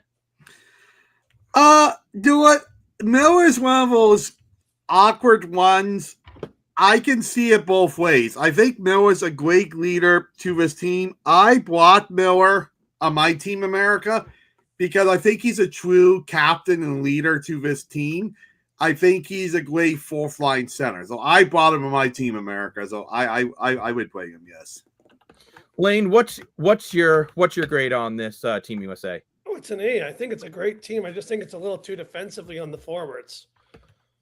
Sorry, on the forwards, I mean, yeah. No Jason Robinson either. I just think they should have brought a little bit more scoring. But other than that, I think this team's great. It's a good team. Adam, do you have your grade yet, or do you want me to go? It's an A. It's an A. I've already said all I wanted to say about it. It's A. I go A-. There are some critical mistakes that I think this team made, but I would compare very comparable to where I put Team Canada, which I remember, if I'm remembering correctly, I gave Team Canada an A-. So I have to give this team an A-. So considering there's only about 4 guys that I disagree with, and it's not like the guys that they brought are bad players. Yeah. For me, it's got to be overall an A-. I think we could very well see Team USA, Team Canada facing each other for the gold again, like the 4 nations. I think Now, mind you, I actually disagree with you. I think Ooh. here is the potential year Olympic gold medal roster. Sweden. I think this team, I don't think they made any mistakes on it. They're stacked. Absolutely stacked. You have phenomenal goaltending, really good balance on defense between offensive and defense. So many guys that can score up and down this lineup. I am in love with this team, Sweden. I got a point to make about Sweden. I had to give them a lot of credit for winning Portis Holberg. I think I'm saying that name correctly. And the reason why is, he'll probably be your extra forward. Oh, yeah, maybe a 4th liner at best. He's not a high-skilled player, let's be honest. However, you look at Team Canada, and a lot of it's John Cooper's team. So, who are you going to bring to play against John Cooper's team? Oh, one of John Cooper's players. So, I think it was very creative winning him on. Lane and Adam, do you guys have any thoughts on it? I'm looking at NHL Swedish players. I don't know. I personally really like this group. I don't feel there's really much more that they could have done differently. I'm actually a really big fan of it. Gotta say, too, I gotta give huge credit to Gail Leviston that he's back and playing in the NHL. I know he's not quite as dominant as he used to be, but when that terrible injury he had a few years back, we all thought he might not even be playing hockey again. And we were all kind of debating last year, just because he's not in the NHL, he still come to the Olympics. So he's still in the NHL. He's still contributing. He's still a big part to that amazing Colorado teams. They got to give him a huge respect, I think. I'm just looking to see if there's anyone I would have liked better. And you look at their goaltending, too. Holy cow, we're good. I think this team is great. I don't think they made any mistakes, but I don't think they did either. I don't like Pontus Holmberg personally. I don't like the pick. I don't think he was brought on for the reason Dan said, but I would have I can understand the pick. I can understand the pick. I would like Willie Eklund over Pontus Holmberg. That's a good pick too. Yeah, good pick too. OEL's cool. I think he's having a really good year. OEL looks like the defenseman he was back in Phoenix almost nowadays on the Leafs. Pettersson, that's my favorite player on this one. Yeah, Elias Pettersson is a phenomenal player. I think a guy that you guys might be sleeping on too is Kempe out of LA. This guy's a beast. I don't know. Lucas Raymond's got a lot of speed. Obviously, William Nylander, one of your most talented players on here. Mm-hmm. To me, this is like. Now, the grade this one, I want to make this clear. I'm not giving the grade saying that maybe one roster is more talented than another one. I'm grading it as the best roster that you could build. Mm-hmm. And for me, this is an A+ because I think this is the best roster that you could build for Team Sweden. Mm-hmm. So for me, it's an A+. I don't think you could build a better Team Sweden roster than this. I totally agree with you, especially winning both goaltenders from Minnesota and then having Jacob Markstrom as your veteran. I know he's not the best statistic year right now, but to have him as a first string, I think is brilliant. I don't know who I would really take off this team and put on. Now, mind you, I don't know the players in the Swedish League leagues. Maybe it's a diamond in the rough. Mr. I'm surprised it's not one player from the Swedish League. I gotta say that, but I still give this team an A+. Adam and Lane, what are your guys' thoughts? Yeah, it's an A+. I just would have liked Willie Eklund over Pontus Holmberg. I think that's the one. That's a good point, Lane. Yeah, I forgot about him. Pontus Holmberg doesn't really do much for me. I mean, he's not a terrible player. No, yeah, for sure. But I think there's someone you could have definitely found someone better than that. If you're bringing Willie Eklund, you're not bringing him to replace why Pontus Holmberg's on this team, though. Like, when you think about it, like, you're thinking about how they're building. No, but like when you're thinking about how to replace a player, you got to think about what roles these guys are going to be playing. Pontus Swinberg is And, going like, to be a where- guy who's in the dress box. Yeah, so you're bringing Willie Eklund to have him in the dress box, is what you're saying. Like that's But the only I reason want to you're bring bringing him because he's young, and I want him to learn. I want him to learn around. I want him to get around these guys. That's not a reason to bring him though Adam, on listen, the Olympic roster. Hold though. on for a minute. Hold on for a second. I want to bring him so he can learn the culture around these guys. A lot of these guys may not be here forever. William Eklund is young. I want to bring someone to mold them. If he's going to sit in the press box and eat popcorn, who cares who eats the popcorn? I'm not going to start an argument. I'm not going to argue about why I don't think Willie Eklund should be on this team, but I think this is a great team. I think this in Canada have so far been the two best teams I've seen. This is an A+. William Eklund, what team does he play on? San Jose. San Jose. Oh, okay. I'm thinking 26 points in 36 games. wow, yeah, that is a What did Yeah, they but play? Pontus Holmberg's a guy that kills penalties. He can round out your bottom six really nicely. I think they brought him in more because he is more of a bottom six guy that if he does crack the lineup, that's where he's going. I think that was more the thought process there.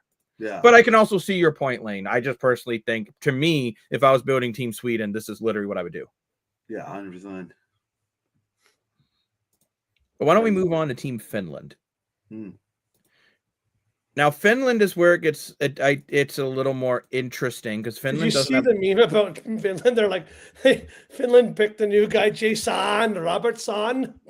yeah. it's like him with a Finnish mustache on.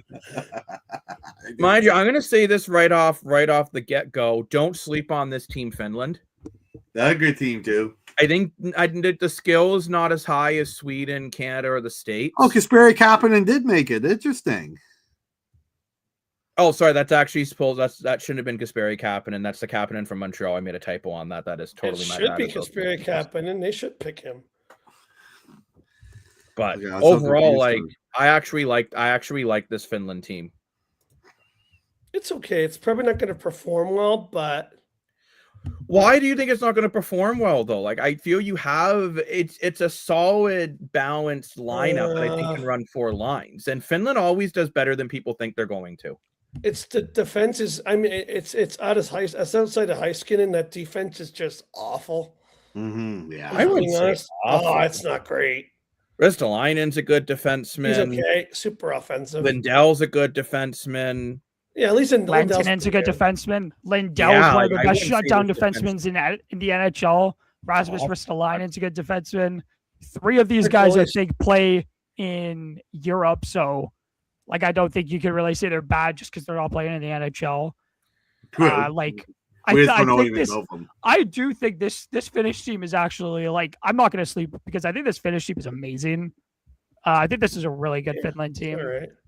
I mean, you got I don't think it's as good as Aho, Rupe Hintz, yeah. This is phenomenal. This is great. You have so many really good players. Joe Amir, never a good full flyer penalty kill type of guy. Mattel Garland, good NHL forward. National team Mattel Garland, top 20 forward in the world. Yeah, like I mean, like he's very underrated. That guy, very underrated. You have like really R2 Ristolainen has 22 points in 29 games with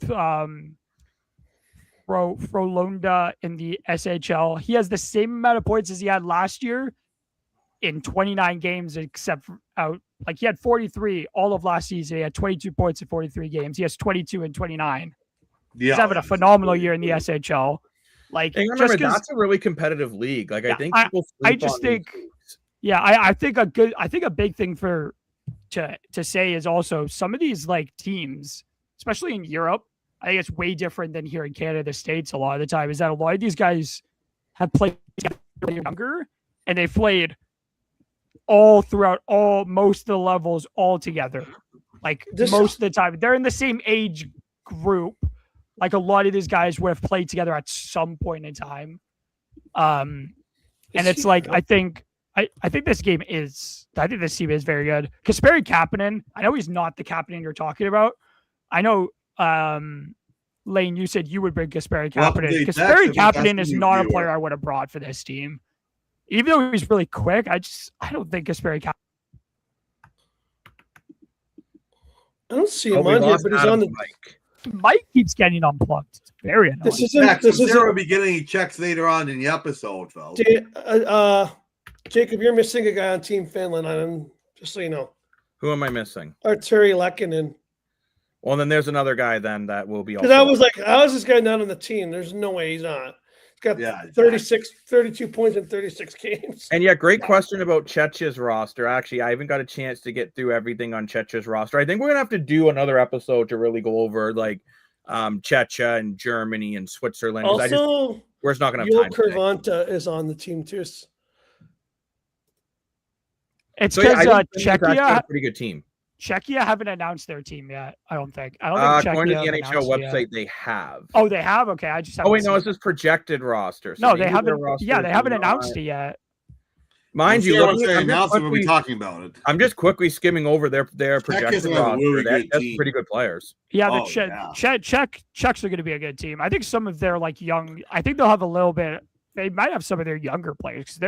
Some of their guys on their World Junior team are phenomenal players. Yeah, already. that's what there too. So as soon as those rosters are out, Wait, question. Thank you for the question. NTK5. Yeah, we'll definitely go over those rosters as well. Because like we also want to go over Team Germany and we want to go over Team Switzerland. We're gonna go over Czechia. So I would easily say that we will be doing more of these shows breaking down rosters. Absolutely. And to be honest, Lane, for some guys that were missing, I was just going off of what the NHL website had for who was on Team Finland. But so if they didn't have those guys, those are probably not NHL players. So I apologize if about missing some players. We'll probably even have to go back through again, and maybe we haven't had as much time to go over Finland, so we'll probably go over Finland again. But overall, I think we can all agree that it looks like they have a pretty solid roster. Yeah. So I'm going to be the disagreement here. Not blaming Finland. I really like Finland, but that team's not the same without Alexander Barkov. I think Alexander Barkov is arguably the best two-way center in the league. Only one probably better than him, Sidney Crosby, just because of the experience he has. But Alexander Barkov's that good. He was a big part of winning 2 Stanley Cups. And I know it's not Finland's fault because he's injured, but I think the fact that he's not on Finland, you gotta count that to their grade, right? I mean, they can't really help that they can't bring a guy who can't play. I understand that, but and again, we'll double check those rosters. Why don't we leave a grade off for now for Finland? Because I mean, I guess the NHL website just didn't put every player who was on the team. Great question though here. What is the dark horse team in the Olympics? One of our commenters here is saying Finland. Finland, Czechia. I'm going to go way off the board and say Germany is my dark horse team in the Olympics that I think could maybe get into at least a quarterfinals. Czechia isn't being talked about enough. I feel like they won gold at the World Championships in 2024. Like very recently, they were world champions. You can say Czechia. I don't think Germany. I will say I think Germany will have like a decent team. I just don't think you can really say Germany are dark horses.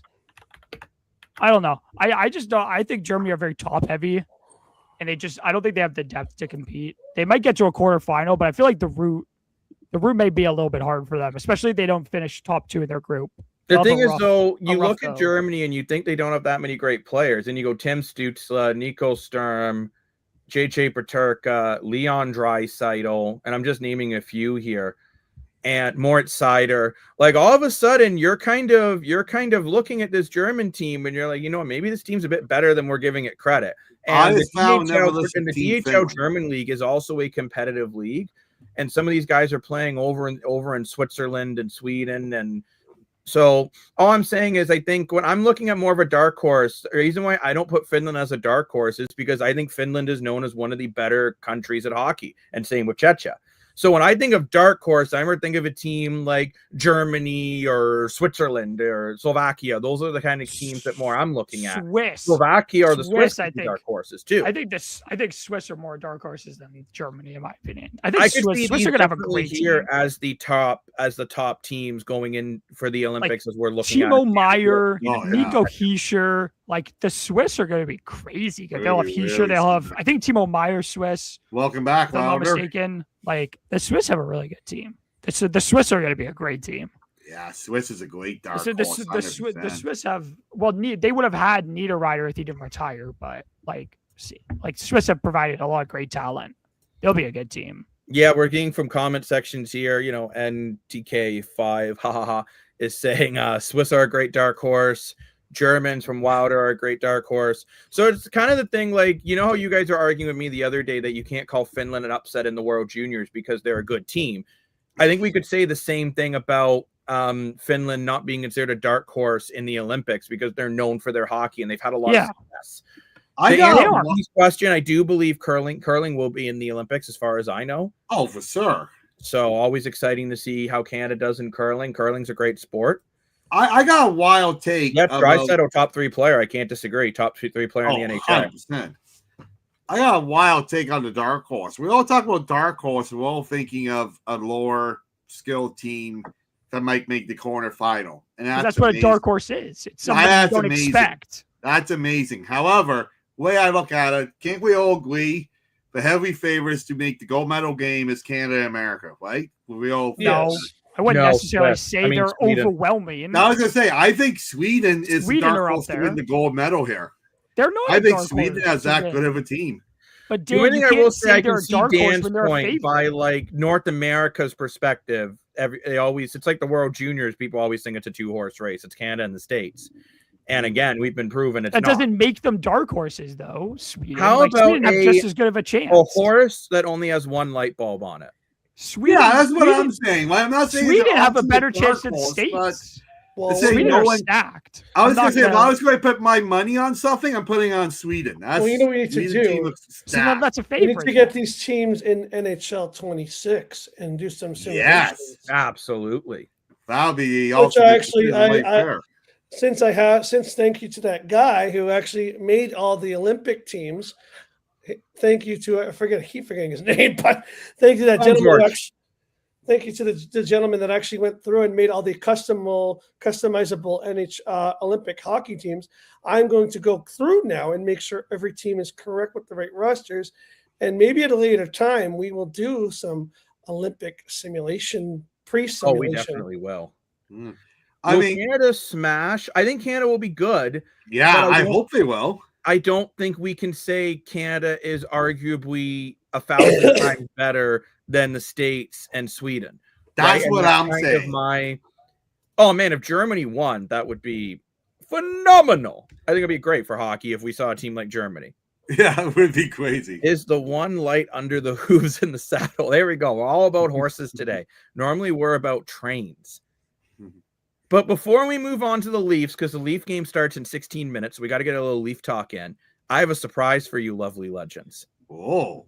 So I went ahead and built my Team Canada side B. Oh. So these are players that did not make the roster if you put together a team. I just kind of want your guys' thoughts on this. Okay, these obviously these aren't lines; these are just forwards, defense, and goals. Yeah, I was going to say, what's So going like on there? Bertuzzi, Nugent Hopkins, Geeky, Scheifele, Barzell, Tavares, Kadri, Johnston, Hyman, Bedard, Bennett, Jarvis, Velarde, and Gunther. Then you have Chikrin, Schaefer, Matheson, Dobson, Hamilton, Montour, and Shen. Goaltenders Blackwood, Allen, Wedgwood. You got to admit, That's this a is actually strong still a pretty team. good team. Wow, that's a strong team. What are your guys' thoughts on my side B for Team Canada? It's pretty solid. Like, it's just, I thought it was kind of interesting just to sort of Surprised you left see- Eberle off. I was really debating on Jordan Eberle, but the more I realized, the more Adam talked about Wyatt Johnston, the more I realized I really slept on him. Wyatt Johnson's a great player. I think everyone swept on him. But it's just crazy to see, as Wilder said, you could almost have 3 Team Canadas. I'm not saying Why is win both Bedard in not one on your run, team B? but you'd have 3 yeah. really solid teams. Oh, he is. I'll say this: there are parts of this Team B I like better than Team A. I agree with you 100%. No Tavares. Oh yeah, he's there. Yeah, I got Tavares. I think the goaltending's better on Team B than Team A. I disagree with that heavily, but I'm not going to get into that. You I like disagree this team. heavily. I dislike, I should say heavily, but I don't agree to that.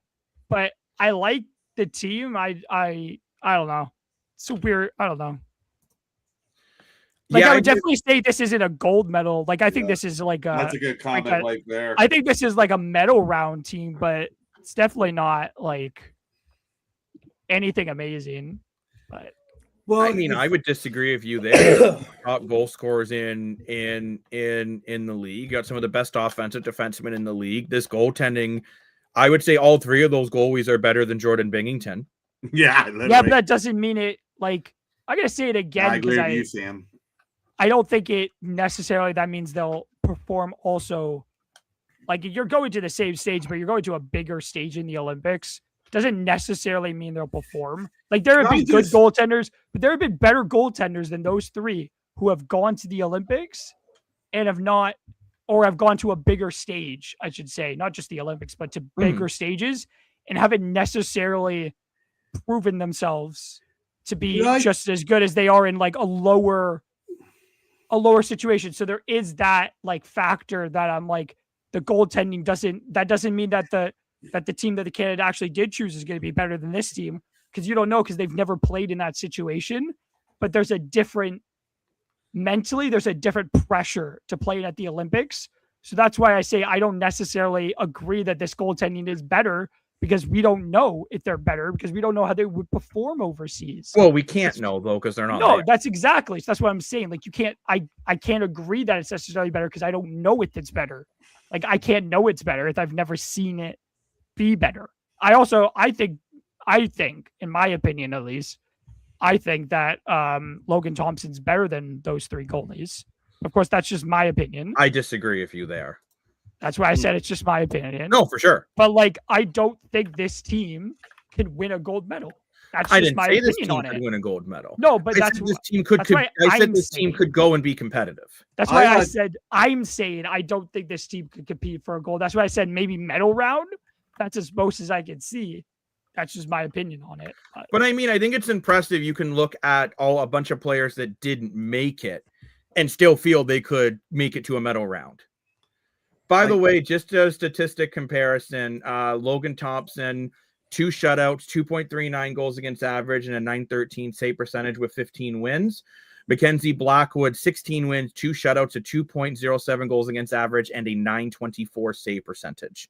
Wow. Now, you can argue Blackwood's playing on a better team than Thompson. That's not an argument. That's a fact. Mm-hmm. But it would be crazy. I mean, it's just, I think you can argue that Blackwood is actually better. You could argue that Blackwood is better than Logan Thompson. That's all I'm saying. And when I say the goaltending as a whole, I more mean the fact of I would have actually brought Logan Thompson. I could see, but out of either Wedgwood or Blackwood, I would have brought one of them over Jordan Binghamton, even though Binghamton, what he did in the Four Nations.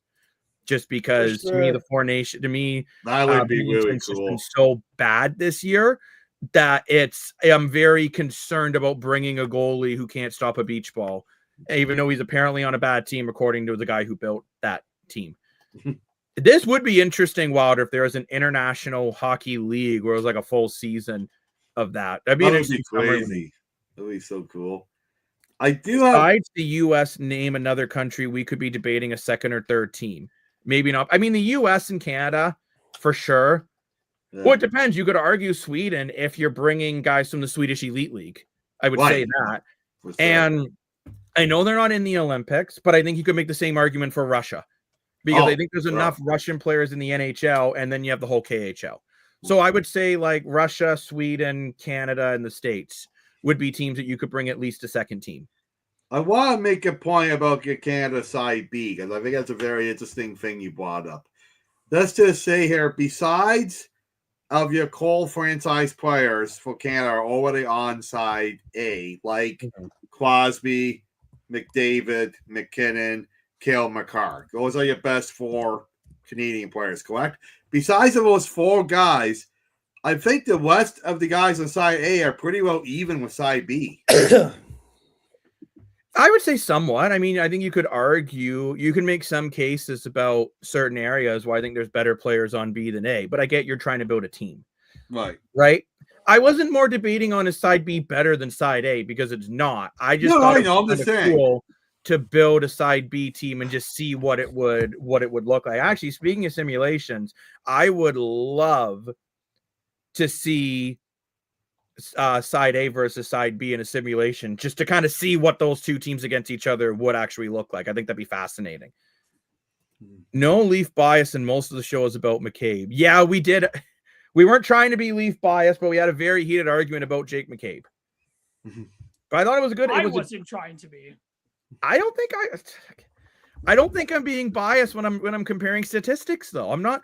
Look, I think saying Morgan Riley, like Dan said, is a Leaf biasy, to be honest, because I think you look at Quinn Hughes and Zach Werenski, they do the same thing Morgan Riley does, but they do it 1,000 times better. But Jacob, you could say, but like when we're talking Leaf bias, it's not that you were debating the statistics. It's that the fact that there are so many other players you could have brought up, but the sticking point is Jake McCabe.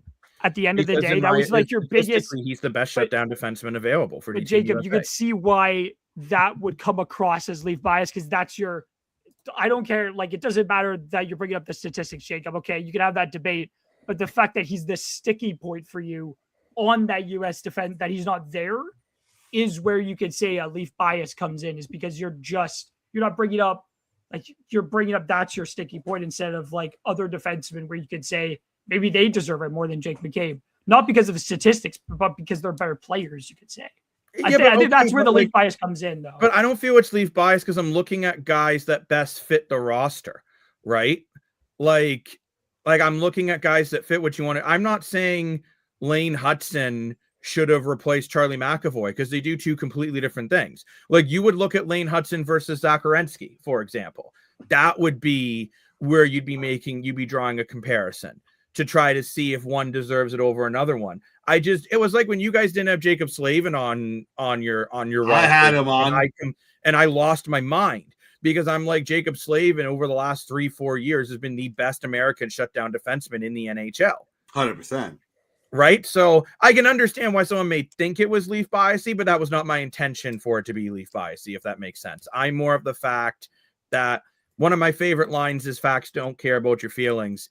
And statistically speaking, Jake McCabe is better than at least two other defensemen that made the team that do similar roles. I have a question for Adam, though. You say it's not about stats. If it's not about stats, what are you using to make it? No, Dan, that wasn't what I was trying to say. I was trying to say statistic beside the reason I said you could say it's Leaf bias to talk about Jake McCabe is because that's his sticking point. Jacob loved the defense outside of Jake McCabe being there, and that's where the debate started. So you could say that is Leaf bias because that's the one player he's stuck to. That's the one player he wouldn't like. He really wanted there, and he really was debating for. So that's why I was saying, like, stats aside, Jake McCabe being the sticky point is where you could say that there's Leaf bias. That doesn't mean there is. I'm just saying you could see why people would say that. That's what I'm trying to get across. Sure. Yeah, is that is why. Like I like Jake. I still personally myself, I still don't think Jake McCabe should be there. That's fine. That's why we all build our own rosters. And who knows if America wins gold with a phenomenal defensive core, then this argument's mute, right? But I think it was more just that Jake McCabe took so long because we all had very, very different opinions on it. But let's get to some more comments before we wrap up before the Leafs start. Canada should have a provincial league for guys that don't quite make the NHL. Lots of rinks in cities do a 10-team league. My issue with that is, to me, that's basically just the AHL. Yeah. Yeah, true. I just don't think it would work. I don't think it would work. I don't mind the idea, but I don't think it would work. Great idea, though. I like it. I mean, you look at how many cities that could probably support NHL markets that don't. It's an interesting take. But if it's a provincial league, it sounds like he wants it to be like it's the provinces. Like the provinces all play each other instead of cities. Like it's the provinces. Like it's an Ontario team, a Quebec team. If that's what you're saying, I don't know if that's what you were saying, what he was trying to say. But like if that's what he means is that it's going to just be the provinces, I just don't think. I don't know if it would work because that's a lot.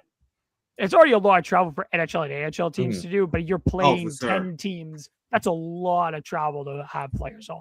If that's what he had meant, then It's an interesting take point. about bringing in a team instead of having camps. Maybe you do actual full-blown games of A side versus B side for Canada. Let them play and have the players. That'd be sick. That'd be I mean, so tell you one thing, cool. I people love would that certainly want to idea. watch it.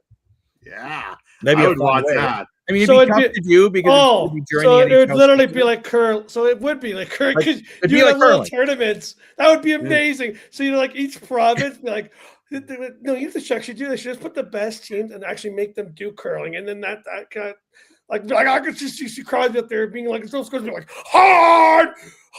Yeah, I like curling. That'd be hilarious. But I would I don't think it would work just because it'd be during the NHL season. I don't think teams want to lose their players. Why for not that do it long. in summertime? Well, I mean, we've had that argument too, but No, I'm just saying, why not have a training camp for Canada? well, they do have side A, one. side B during the summertime to help make decisions, kind of like a boot camp. Well, they do have training camp, but I think it'd be more interesting if they did like where they actually played each other in exhibition games and fans could come out and watch, and it could be Yeah, but do it in summertime. East and West Division. Yeah, you could go that way Yeah. too. High school did a thing like that with football, and I loved being on the B team. So, The B team. I mean, I would love to see a CFL versus NFL series again. They used to do that like years ago. And by the way, before people say the NFL would win every time, it was actually pretty even. Yeah. Between back and forth. But I'd say at that bombshell, it's time for us to wrap up the show as we want to jump over to the Toronto Maple Leafs as they are playing tonight. Yeah, well, they're going to play the New York Islanders tonight. Not just the Maple Leafs. There are tons of NHL games going on. Tons of NHL games on tonight. I'm sure, Dan, I can tell you want to list all the NHL games. I can see it in your Sure, I'll quickly go over it. So we started today with Pittsburgh and Detroit. Pittsburgh beating Detroit 4-1. Wow. But the Devils beating the Utah 4-1. I think we expected that. Oh my goodness. Buffalo Sabres winning streak is over. Blue Jackets won 5-1. Philadelphia beat Edmonton 5-2. Blues beat Canadiens 2-0. Lightning beat the Sharks 7-3. So that's all your afternoon games. I guess we'll talk about more later on tonight. Then for 7 o'clock is a couple minutes. You got Avalanche versus Carolina. That'll be a really interesting game. Nashville and Calgary, kind of bottom of the basement, so it's cracking up. Washington and Chicago, teams going different opposite directions. Of course, the Leafs and the Islanders. Ottawa and Winnipeg, two bottom Canadian teams fighting against each other. And at 9 o'clock, we have the Wild versus Kings, big Western Division battle. And a rematch of the 2011 Stanley Cup Finals, Boston versus Vancouver at 10 o'clock to end the evening. So a couple big games going on. And as Keith's pointing out, there's some big NFL doubleheaders going on right now. So we will be back on tonight talking about that after the Leaf game to go over everything that's been going on with the Leafs and all the other fun jazz in the NFL. I think the Leafs will get another win. I think the Leafs are getting a winning streak going, and I think that's going to continue tonight. And I would argue, again, we are trying to get a playoff spot. This is a 4-point game against the Islanders. So you got to win it because the Islanders, they're not in a wild card spot at the moment, but they're only 1 point away from being in a wild card spot, just being ahead of Philly and Pittsburgh and Washington. They have 48 points. Those three teams have 47. Leafs currently going into tonight have 44. So this is a really big win, especially if they can get, especially with Buffalo finally losing a game. This can be a chance for Toronto to really jump. So I'm going to say Toronto gets the W tonight over the Islanders. I would call it a random January must-win game. What are your guys' thoughts on that quickly before we wrap up? I don't think it's a random must-win at this point. I think you're totally right. I think you're so far in the standings. I think pretty well every game here on now, it's a must-win. So, but do you think they do win? Yeah, I think they can beat the Islanders. I mean, I was just trying to look it up. I think Kildaby is starting tonight. But I think the only question mark would be the goaltending tonight because Joseph Wall didn't play his best last game, right? Yeah, but Wall's always been good at having bounce back. I'm not that concerned about that personally. For sure. I just hope it's not. Wall's starting tonight, not Hildaby. Oh, see, I want to start Hildaby for this one. It's going McMahon, Matthews, Domi, Marcelli, Tavares, Nyes, Callan, Waugh, Robertson, Lawrence, Lawton, Yarncroke. Defense, Riley, Stetcher, McCabe, OEL, Benoit, and Benning. Matt Benning is finally getting a shot up with the Leafs. since he Oh, was cool. He fired. played great in the Marlies. When I went to the Marley game the other day, he scored the overtime winner. Find it a little peculiar that they are making changes again, but we'll see. Because defense, I can't remember who was in defense last game for them instead of Matt Benning, because it obviously Was it Myers? Benning before. Yeah, it would have been Philip Myers, I believe. And Carlo did practice today. He was an extra, so hopefully Brandon Carlo is getting closer to making this lineup. What do you think, Lane? Who's going to win tonight, Leafs or Islanders? No, I think the Leafs are going to win. What do you think, Adam? Probably Leafs win. I don't know. It's interesting game. I don't know. Cool. Yeah, it should be an interesting game. We'll see you later, Wilder. Hopefully you can join us again for the post-game edition. We're going to wrap up the show for today. Thank you very much for watching. Thank the you, Analyst everyone. Desk. I'm the self-proclaimed sports analyst, joined by Mr. More for Your Money, Woo! Lane Dashing Dashco, and the man who was bit by a goat, not a spider, Adam the Goat. Remember, if you enjoyed the content, please like and subscribe. Follow us on our social medias. We appreciate all the love. And thank you again for helping us get to 100 subscribers on YouTube. Until next time, thank you for joining us at the Analyst Desk, where every day feels like game day. Bye-bye. Bye-bye. All right.